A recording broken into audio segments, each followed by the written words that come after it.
শেখ মুজিবের নির্দেশে এখানে কিছু সংঘটিত হয় নাই। শেখ মুজিব সেদিন পাকিস্তান চলে গিয়েছিলেন বন্দী।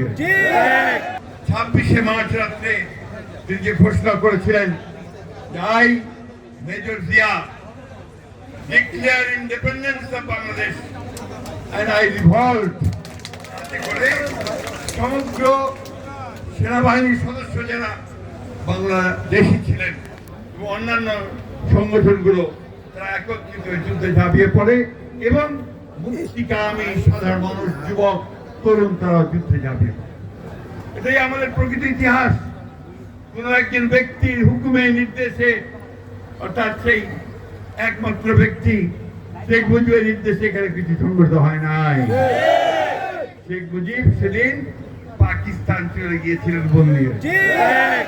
লড়াই করেছে আমাদের দেশপ্রেমিক সৈনিকেরা, সেনাবাহিনীর সদস্যরা, আর সেই সঙ্গে আমাদের সাধারণ মানুষ, তরুণ যুবকেরা, ছাত্ররা ঝাঁপিয়ে পড়েছে, তাই না?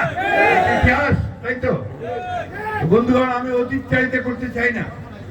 সেই দিন বাংলাদেশের মানুষ একটা কিংকর্তব্য বিমূঢ় হয়ে পড়েছিল 25শে মার্চ রাত্রে, যখন পাক সেনাদার বাহিনী ঝাঁপিয়ে পড়েছিল অসহায় নিরস্ত্র মানুষগুলোর উপর।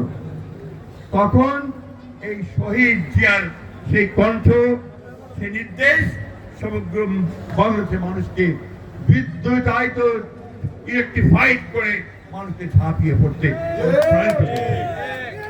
এবং দেখুন তিনি পরিবারের কথা চিন্তা করেননি।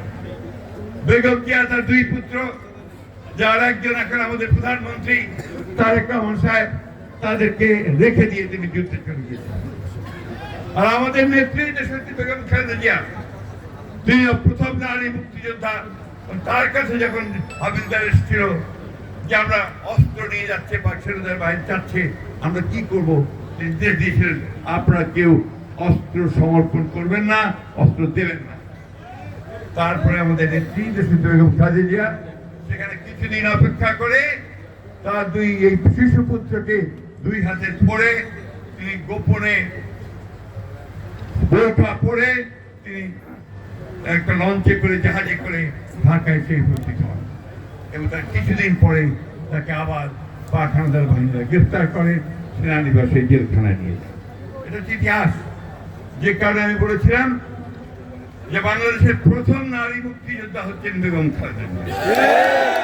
আমাদের দুর্ভাগ্য যে আজকের এই দিনে যখন আমরা মুক্ত হয়েছি, যখন আমরা ফ্যাসিস্টের হাত থেকে রক্ষা পেয়েছি, যখন আমাদের নেতা, তরুণ নেতা, তারই পুত্র যখন তারেক রহমান আমাদেরকে নতুন একটা দিগন্তের সূচনা দেখাচ্ছেন, স্বপ্ন দেখাচ্ছেন, তখন তিনি আমাদের মাঝে নাই।